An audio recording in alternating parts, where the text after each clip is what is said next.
Pizza getting delivered to McDonald's. Nice. We got 6, 7 pizzas. Oh, they must have been working overtime and the manager gave them a pizza party. Hell yeah, dude. Nice. Good for you. No, a raise? Nah, have a pizza. What's going on, guys, and welcome back to EmKay. My name is Damien, and today we have more interesting posts from interesting subreddits. My local supermarket sells ostrich eggs, and they are $50, so you can keep them. This odd window and blind in my university accommodation. Well, that is quite odd. I mean, they wanted to have just a little window there for the thin hat man that, you know, stares at you through the window. Everyone has one, and I'm glad that you get to have the joy of having yours feel accommodated for in your university. I think that's nice. They think of little things like that. The vein finder at the doc's office was fun to mess around with. Oh, gross. Yeah, that looks fun, but I'm yucked out by that, man. I don't... I'm glad you're having a good time, but I'm squeamish. I'm squeamish with that. I don't know, man. And that being said, get your head out of the gutter. Get your head out of the gutter. I know what you're thinking of. Oh boy, I could use that on my... No, you can't. Nuh-uh. Absolutely not. Magnets and reusable water balloon collected iron from the sandbox. Oh my God, yes it did. That's cool. What are you gonna do with all that though? I never got the idea of wanting to use the reusable water balloons, but I could see maybe why. You know, if you want to be, you know, conscious of like your environmental impact and the plastic. But I feel like these hurt. And if you throw them too hard, I feel like they're gonna break. I found a baby praying mantis. Oh, he is tiny. Oh my God. I love when animals like this look exactly like the adult version, just real shrunk down and tiny. Like, look at this guy. He's minding his own business. Unless this is a lady praying mantis, in which case she is just biding her time. She's waiting for the day she gets to rip her husband's head off. Good for her. Is that girl bossing in the mantis world? Mold in an antibacterial gel dispenser. Wow. Wait, what? How would it that feel?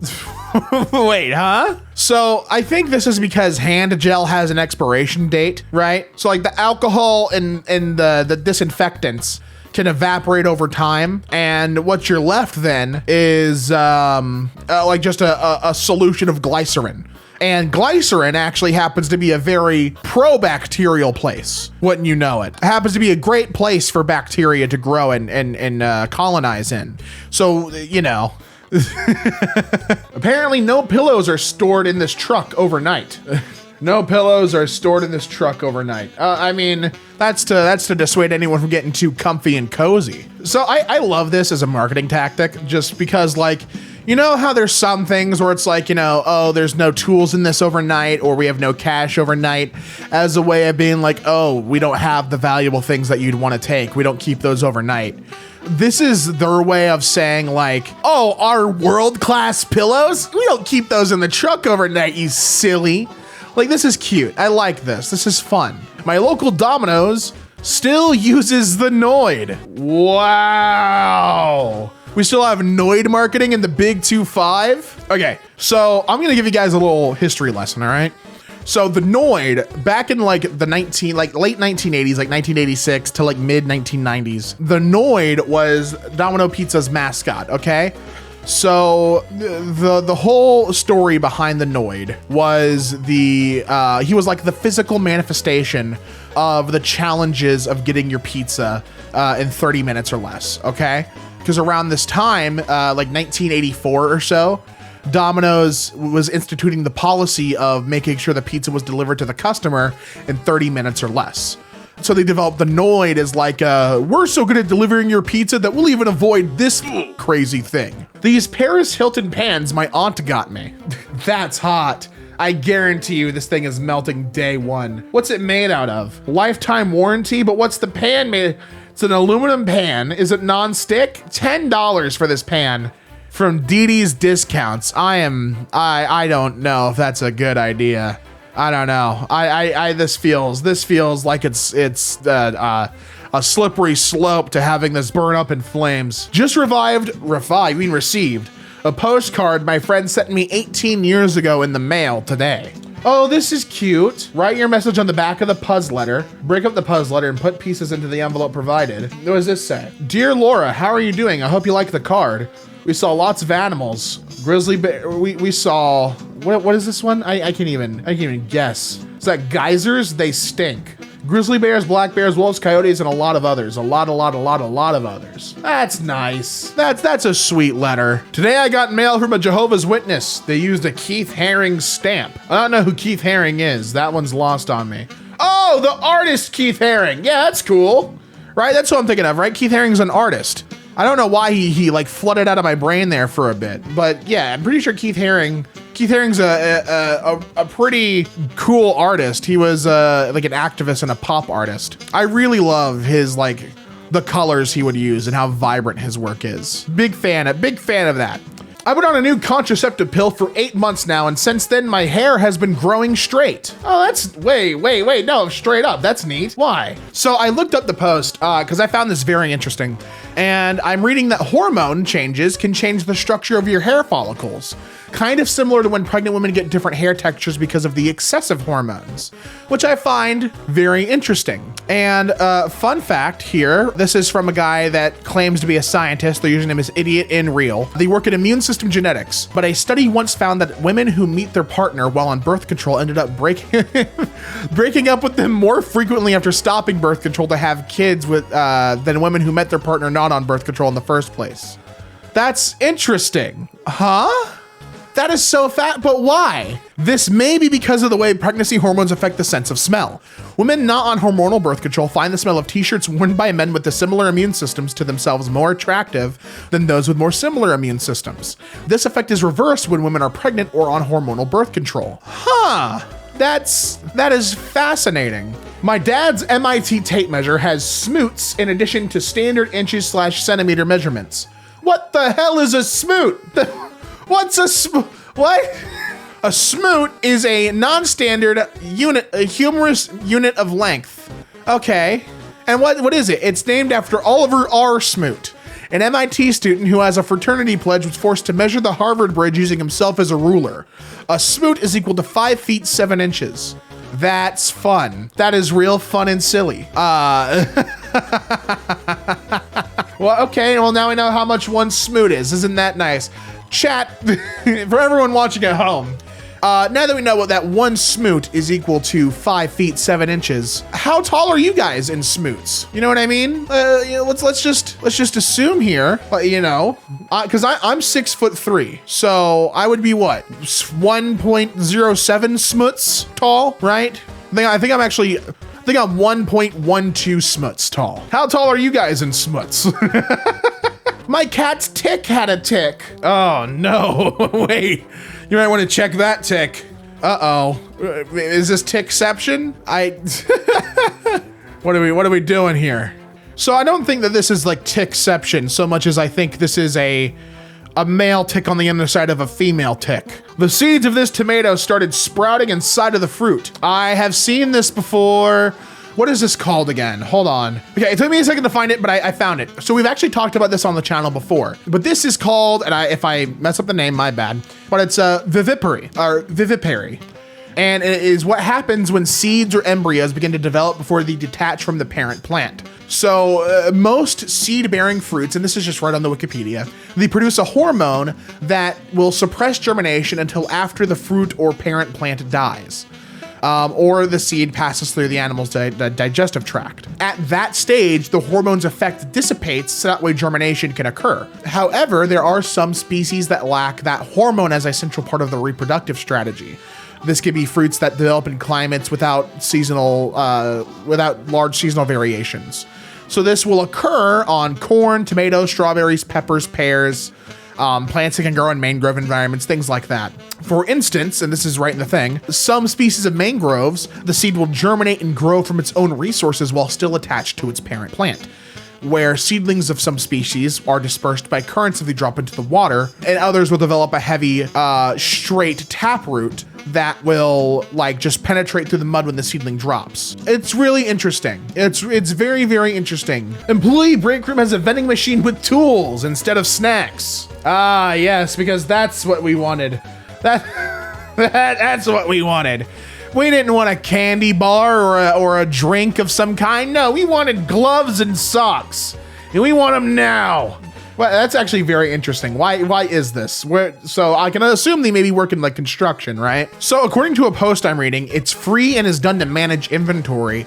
Instead of having someone count and order replacements daily, the machine automatically reports that out. You can also track who's taking what, which is a really, really solid solution for letting people have, you know, things like the gloves and socks and rags and stuff. I think that is actually a very good, solid solution. This road in QLD, Australia, is this old Australia? Has trivia signs to help keep you awake. Fatigue zone, keep playing trivia, it may save your life. That's fun. I know it's done to like keep you safe, but I think more roads should have that. Maybe this is, I'm streaming these videos. Someone suggested this might be Queensland. So I think it is probably Queensland, but that's neat. That's a neat way to do that. Trivia on the road signs. I think that's, it's safe, it's fun, you get the whole family involved. I would love to see what some of the trivia questions are. Like, it's a reminder to stay awake, but there'll be like a sign with a question, and then a little long later, there's gonna be a sign with a hint. And then a little while later, there's a sign with the answer. I like that. I'm a big fan of that. USB-C has gotten ubiquitous enough to show up on new buses in Sweden. USB-C is becoming the standard. Can you believe we're starting to see the phasing out of of USB-A? Like USB-C is becoming the new top dog. Like there is the USB-A port there, but I mean, this is letting people like get rid of the adapter and you can plug in your cable directly. But the fear, however, is like there will be a time down the road that USB-C gets replaced, and then we're gonna have the same thing happen again. It's one of those fascinating things to me. This airplane lavatory sink was filled with hand sanitizer wipes. Nice. Water no worky, use the hand sanitizer. That's what you get. That's why the basin of that sink is chock full of them, because they don't have anything else for you to use. They have a rubber band around the water, the faucet tap, as like a warning to not use it because they're all out. Canadians distinctively marking themselves as such. Yeah, you gotta be clear. You gotta be clear about those sort of things. Last thing you want to do is confuse yourself for someone in the States. That's scary. That's scary. You never know what could happen, you know? You just got to make sure that you assign yourselves as Canadian. You get to the airport with ease, all right? It's real simple stuff, especially right now in these unfortunately precedented times. This is a good chameleon type thing. This armored truck uses an air tag to track it. You can see it right on the little bag. It says air tagged. That's nice, but I don't believe that. I don't believe that an armored truck is relying on consumer products to to keep it, you know, from being stolen. Is Apple getting a cut from this? Is this an industrial air tag? I don't believe it. What is the Davis truck? That's the first thing I want to find out. So these are cash in transit service trucks. This is Davis Bancorp is the leading U.S. cash in transit and cash vault service provider.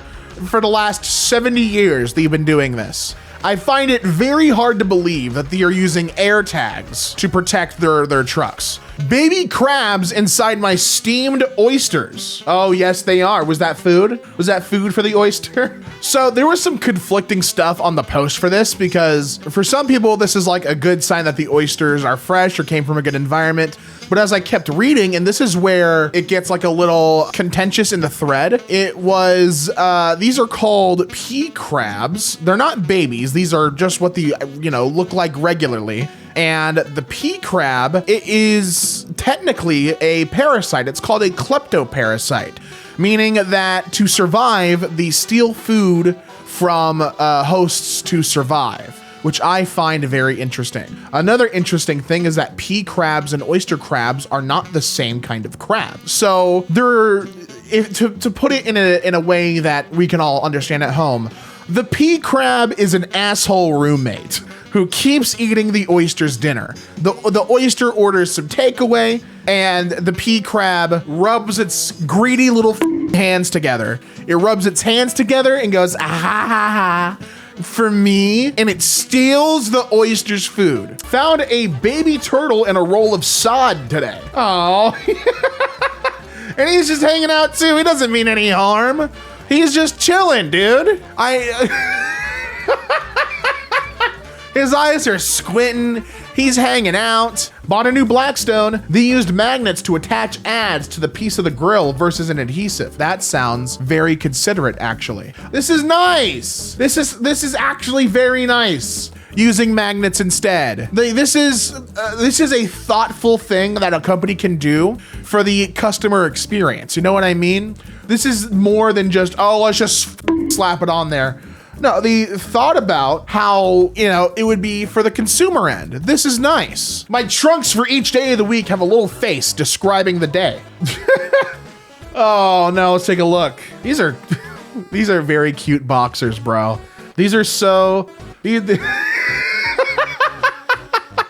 Dog, come on, man. Got your name sewn on these too, bro? These are so cute.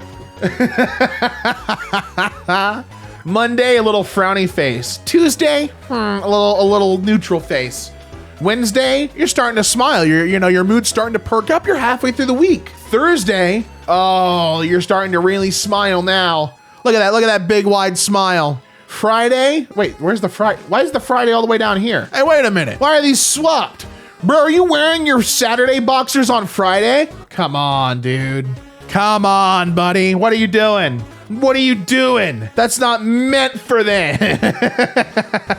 You're skipping a day in the week, bud. And then Sunday, it's pure agony and despair all over again. You see that? Because the Lord's Day is when we have to, you know, repent. That's fun. The difference in thickness between these two lobster claws. You know what? You're right. You're right. That is, we have found it. Something that is just mildly interesting. Perfect. Perfect. It fits the criteria. It's not too much of a head scratcher, right? You can kind of surmise why one would be thicker than the other. You know, one is going to be like a soft shell kind of thing where it's like the meat of the hard shell lobster more fully fills the space because a soft shell lobster recently molted into that shell. So that's the one on the left. The one on the left is the soft shell, right? The one on the right is a hard shell, which means that the lobster has occupied that shell for quite some time, okay? Now get this. If the lobster has occupied the shell for you know, some longer of a time, the meat is going to more fully fill the space. Isn't that interesting? This coffee shop in Italy has different pricing based on how polite you are. Let's see here. Oh yeah, very much different. I don't speak Italian, but I can sure give it a try.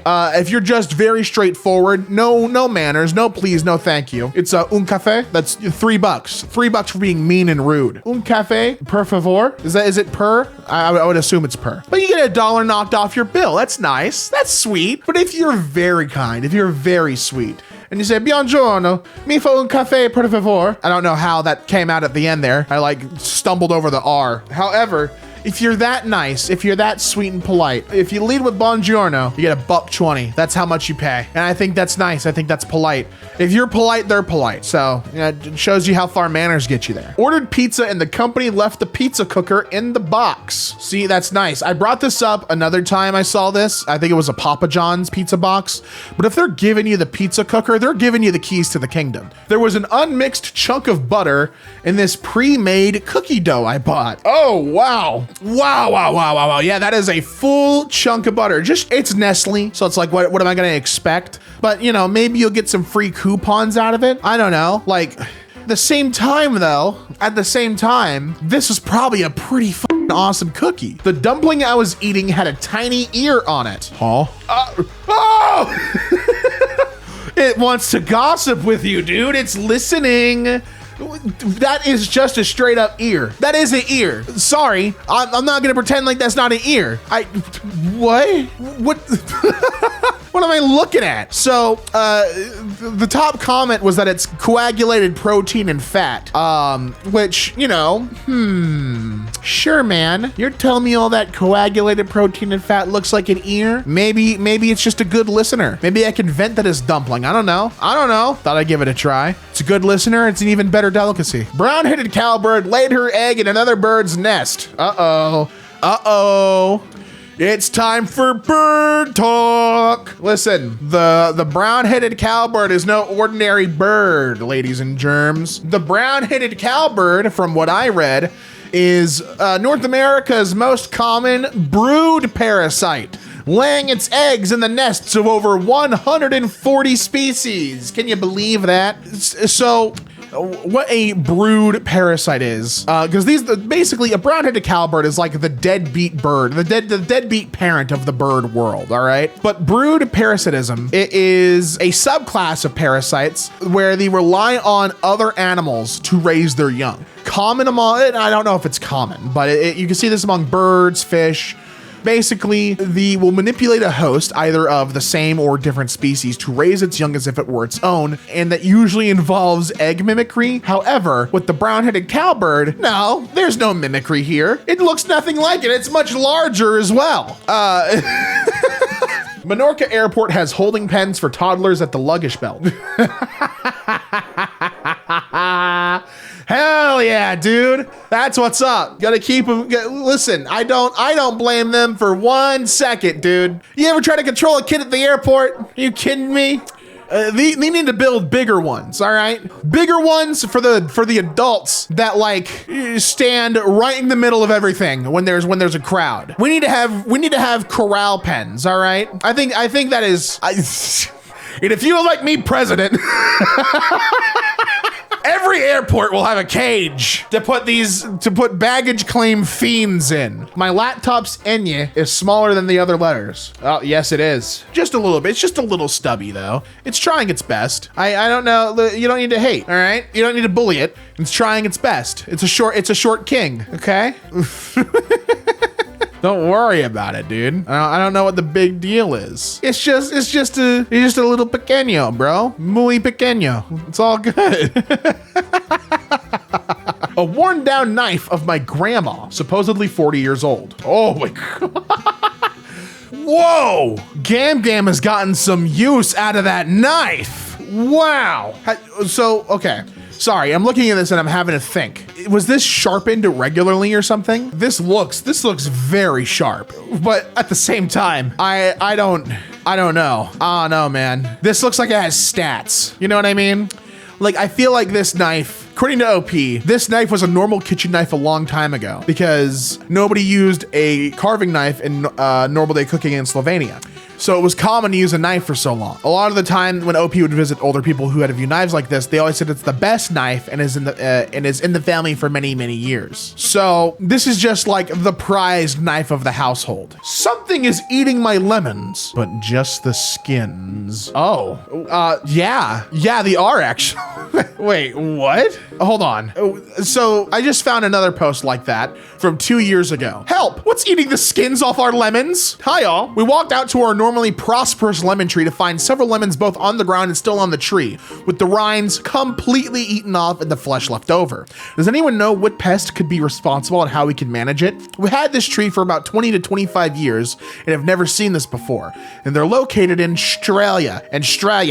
So this could be maybe, I don't know, possums. This could be, I don't know. Maybe rats, maybe wasps. I don't know. Maybe a magpie. Could be a couple of things. Not sure what it could be.